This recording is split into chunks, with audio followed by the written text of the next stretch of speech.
There we go. It's better. Unmuted. Just put the heater. More people? Nope.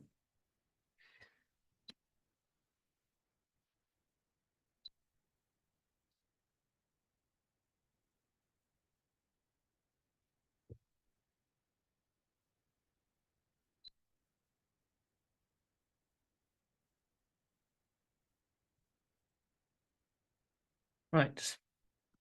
Let's get going. Who is missing?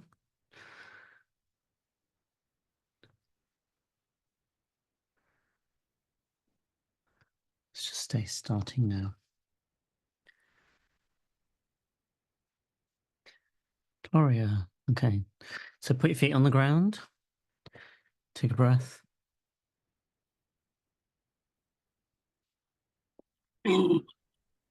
And tuning into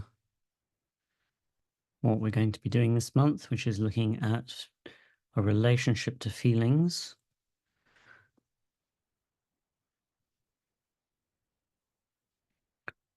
And what we think about our feelings, how we feel about our feelings, how we relate to our feelings, and not just from your current perspective, but all previous states and throughout your history and how you've related to feelings and how that's evolved and changed over time.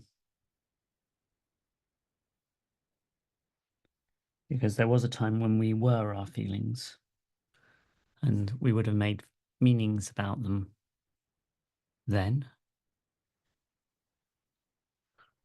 And then time moved on. And we had our feelings, our impulses, our urges, our instincts.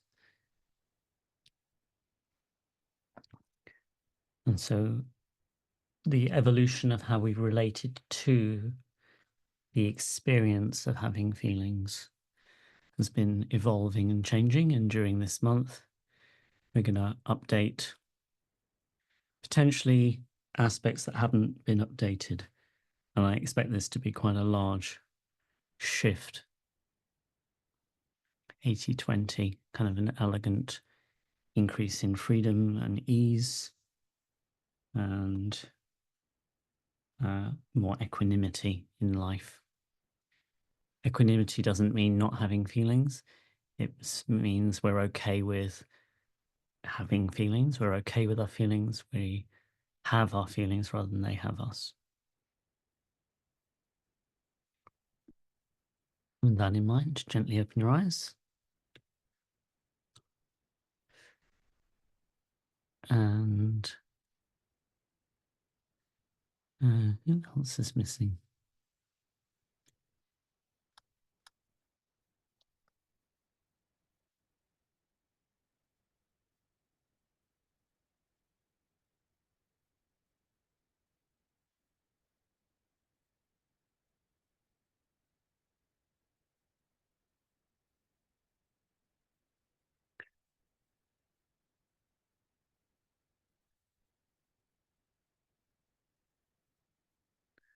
Okay, let's have a check-in. How many of you were there on Saturday? Yes. That was it. Okay. Right. So I did a bit of an intro on Saturday, and so was Tim. Yep. But we're really starting from now because there's no requirement to have been there on Saturday. But actually, I'll tell you what, let me just give you the link. Who did I send it to?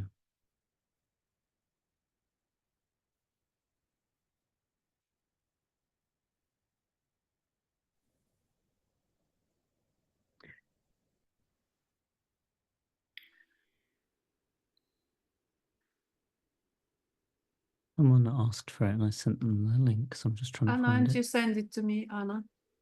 Anna. Oh, okay, cool. Thanks, Anna.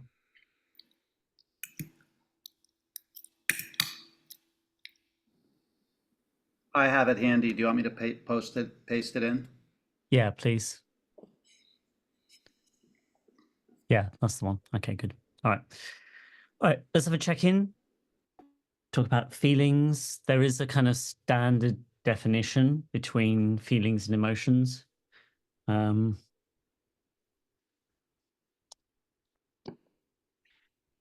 think emotions is the more primary one, I guess. Emotions are kind of hard world, more basic. Feelings have meaning making and interpretation on top. But I'm not going to use that distinction here. It's just feeling things. That's what we're going with. Okay. All right. Thoughts? And any kind of check-in, just how you're doing.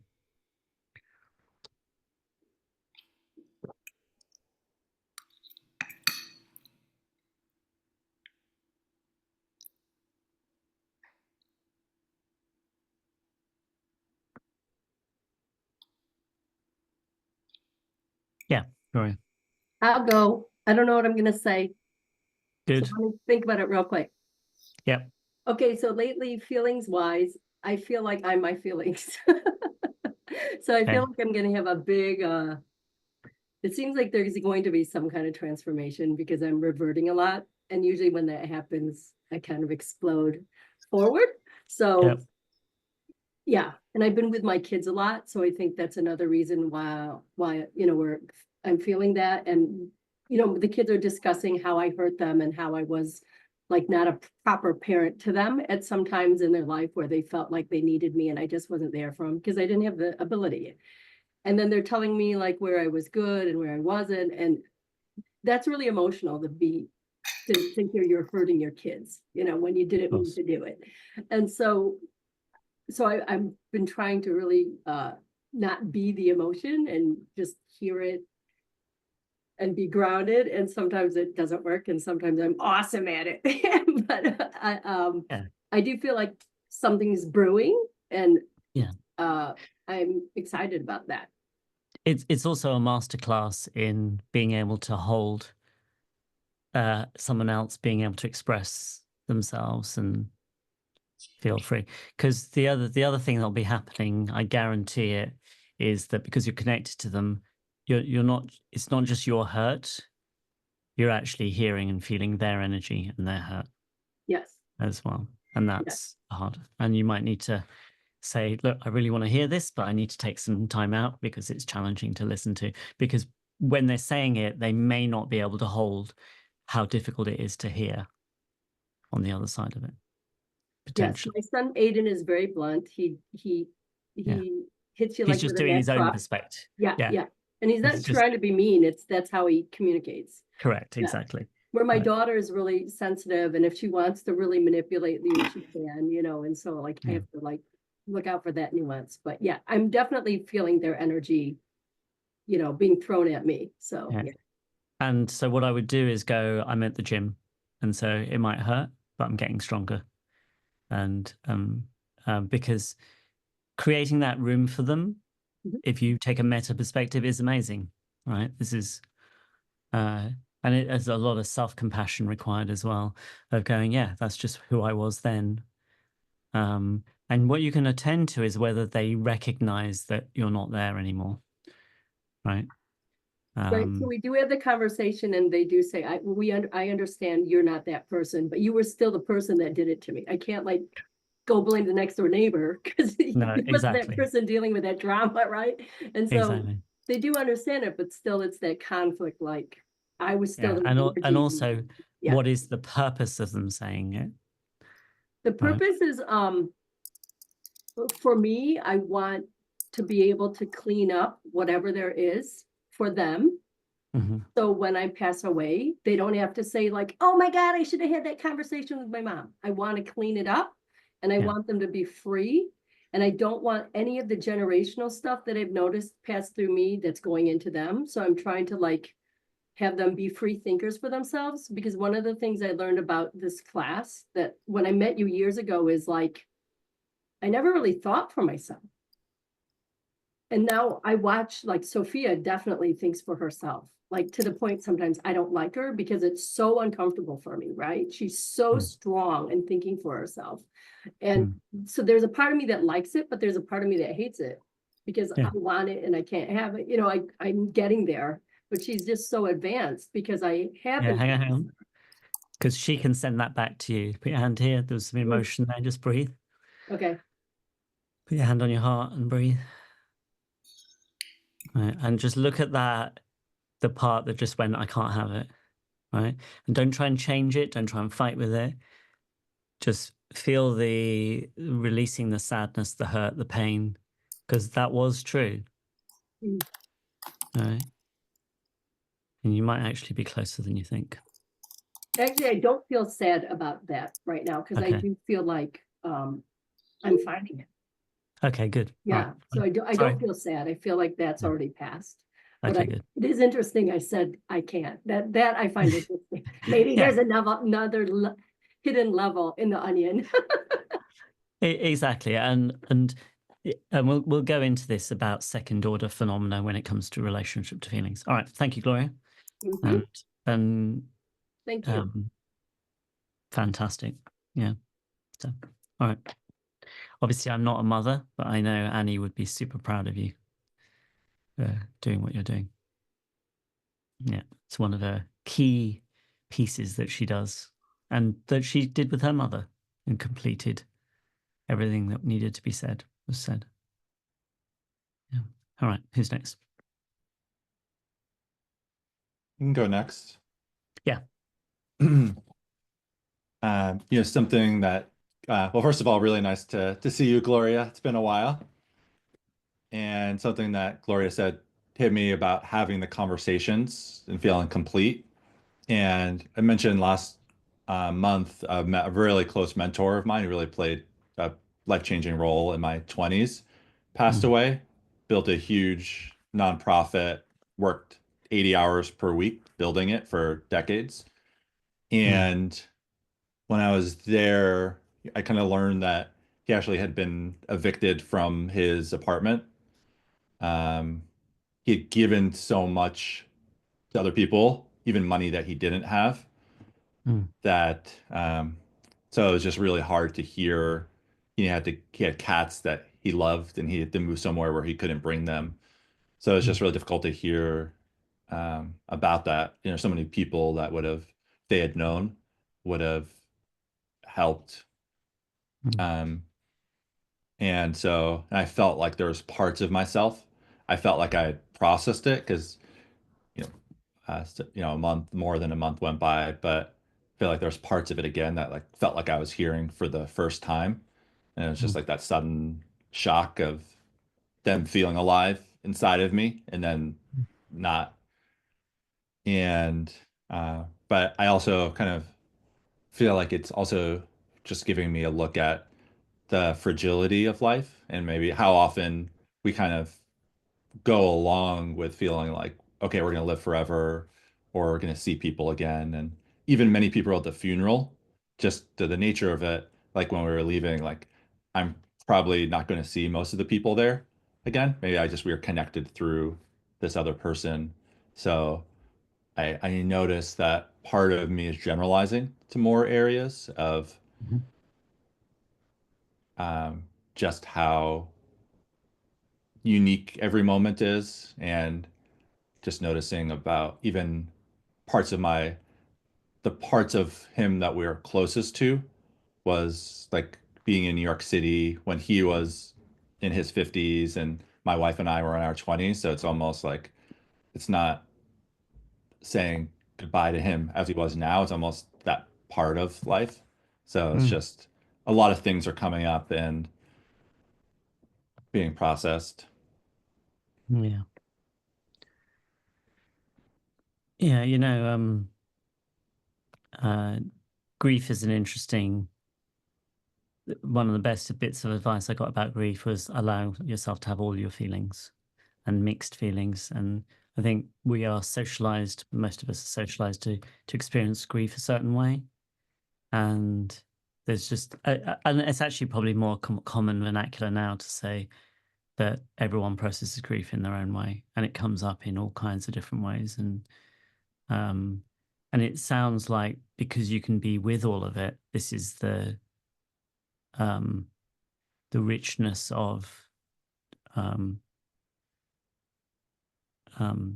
assimilating our experience, let's call it. Right. So any time in life when we can assimilate the experience we are having, then we can get the richness of it and the experience, the gift of the moment, if you like. This is one of the amazing things in some ways, which is our psyche has the capacity to put aside anything that we can't cope with, or it's too much, or it's overwhelming. What we're doing this month is creating. We kind of joked about this with AI. We're increasing the context window, like the amount that you can process without getting overwhelmed or without having to spit it out, not just in thoughts, but also in feelings and emotions. Like, can we create this housing, this embodiment that allows for all our feelings? So that's kind of resonate with that. do you have room for your feelings, and that's a lot to do with not fighting them, resisting them, blocking them, because I'm guarantee it sounds like it sounds like a silly thing to say, but gaining the benefit of the experience of someone dying, right? And I know when my mum died, to give you an example, there was a huge feeling of liberation and freedom, and there was guilt around it. Because I was kind of bound to her in energetic kind of ways. So there was a lot of relief when she passed away, and there was guilt around being able to share that. And so just the full range of human experience in relationship to death and dying and grief. And equally what you said, which is the thing you're letting go of was something that was 20 years ago or whatever it was, sorry. Yeah. 15 years ago. Yeah, exactly. Yeah, I feel like there's just mental health challenges and our relationship shifted. So we weren't as close the past few years. So yeah, I think there was guilt at and feeling it process, but it still comes up sometimes is just like could have been more proactive in keeping in touch, or really if someone says they're doing okay, they may not be. Right. And but yeah, the part we were closest was along 15 years ago. Yeah, thank you. Thanks, Michael. Thank you. All right, who's next? Yeah. Oh no, you looked like you were about to speak. I'll put you in the middle and see if it's you.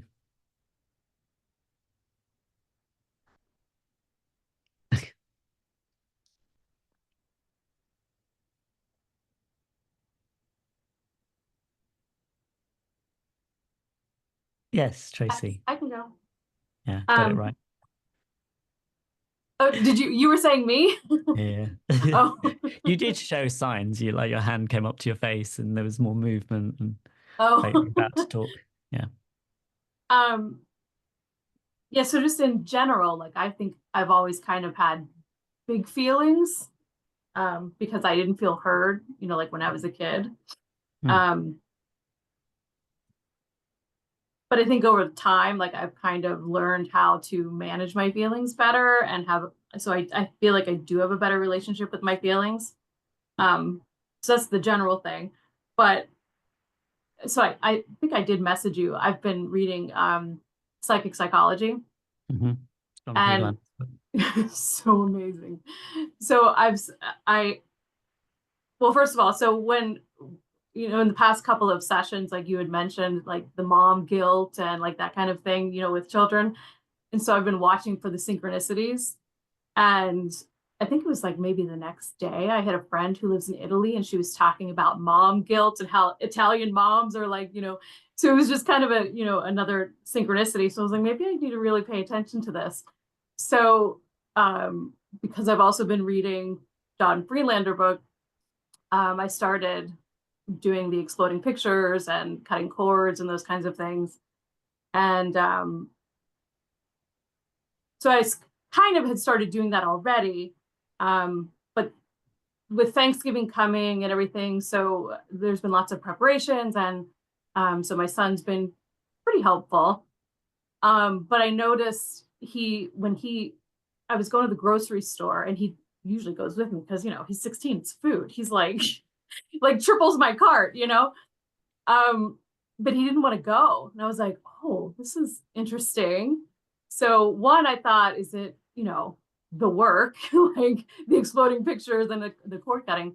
But then I did feel like that, oh, why doesn't he want to go? He's not going to go with me. I'm going to go by myself. Like I did feel, I don't know if it's like really the guilt, but it was like that, you know, that codependency, commingle, Yeah. like enmeshment. So I just want to It's so easy acknowledge to that. think, yeah, exactly. It's so easy for us to think it's the other person, and the minute they switch, we flip to the opposite, and you can really see that these are polarity dynamics going on, right? For sure. And I mean, I already am, I'm aware that one, there is a codependency at this point in our lives because it's just the two of us, I think. Sure.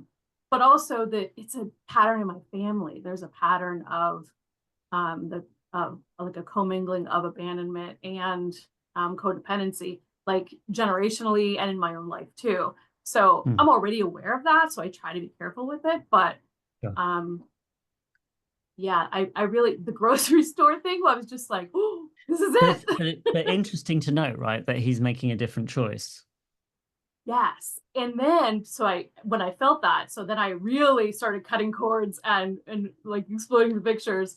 And then he was super helpful, super independent, chose to like sleep in the basement in his, like, you know, basement's like a cave. So it's a holiday. So he wanted to sleep in the basement, like have his solitude for 3 days. I was just like, this stuff like really, really works. Yeah, it was amazing. Yeah, it works. That's actually probably the biggest shift, to realize that what we're doing here works. Yeah, well, I mean, you know, I totally believe in magic, so I believe that it works, but to see it to that yeah, degree, but it's to different degrees, right? yes. Almost everyone. I'm just finding John Friedlander's book, so I can put it in the chat. It's like, I can also add, so I was also doing this with my other family members because it's a holiday and that's always stressful. And not only did my brother text me to invite us over to his house, but my sister-in-law, who hasn't spoken to me in like since 2021, also texted me, which is just like totally out of the blue. You might have a little bit more power than you might have assumed, a little bit more influence than you assumed. Yeah. Very good. Very cool. Good. Just breathe into that and note the surprise. All right. And then close your eyes for a moment and just imagine that, like, this is like novel and new, and this is like interesting temporary things, and everyone can do this. And then just go, what if, like, in a not too long from now, that this is just your experience, as a more continuous experience of reality of, oh yeah, as I enter the subtle realms and I get enough examples of this, that this is how I experience the world now, or it's a choice, an option of a perspective to be able to experience the world in this way. Because the initial thing is always like, oh my God, it's magic, it's delighted, right? Rather than if we'd grown up with this, we'd go, yeah, this is how the world works, right? By empirical evidence, right? Which is, when I do this, it seems to me that in a lot of cases, this is what happens, right? So, all right, very good, very cool. Thank you. Yes, very good. Who's next? Give me 1 second. Just want to text somebody.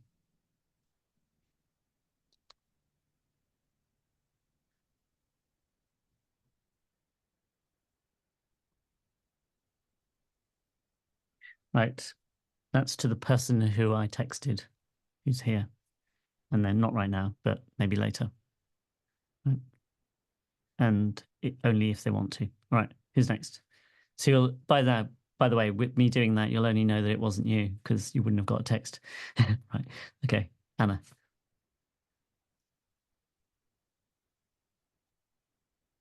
Yeah, so I'm going through different emotions, I think. And So there are moments where I am somehow calm and in the present moment. And then there are still moments where I'm somehow thinking about the future and some uncertainties. So what I have realized is that I'm less afraid of some things that I was before. Yeah, but still sometimes during the night I will be feeling anxious. Yeah, I don't really know what much to say that. Yeah, I sure. would- So, yeah. so the four relationships to change that I kind of go through is, one is that whatever reaction you might be having, the first one is that it happens because most people think when they come to change work, they want something to change. They start with A and they want B, right? That's how it goes, right? Or they don't want to experience something. But what I've noticed is four things can happen that isn't that, right? The first is that it doesn't, the thing, whatever the reaction is, it doesn't go away, but it reduces in intensity. That's number one. That's the most obvious one. Second one is that the holding space for it increases. So it might still feel the same way, but they're now having more metacognition or more room around it or more ability to hold it, right? While it's happening, the experience is happening. So not completely lost in it. Next one is that it happens less frequently. So even if something comes back, it's now rather than twice a week, it's once a month, that kind of thing, right? And the fourth is that even if they get completely triggered into something, the recovery time reduces, right? The time for them to come back to just feeling more like themselves reduces. And so I think this is incredibly useful because it's not the normal thing that people measure. They usually just measure, do I still have the reaction or not? Right. So that's worth noting. And also noting that some things really helps when you notice that something you were afraid of has a reduced intensity, right? Because when Tracy said, I know what I wanted to say, when Tracy said big emotions, I have big emotions, right? We got to characterize essentially something that's uncharacterizable, right? Because it's an experience. You can't really, it's a subtle experience. Like this has a size, right? Oops, and it drips. That there. You want a sec? Right. But emotions, like what are we characterizing exactly when we say it's big, right? Or intensity. What do we mean, right? And often I think it's the sense of what is the relationship to how much it moves us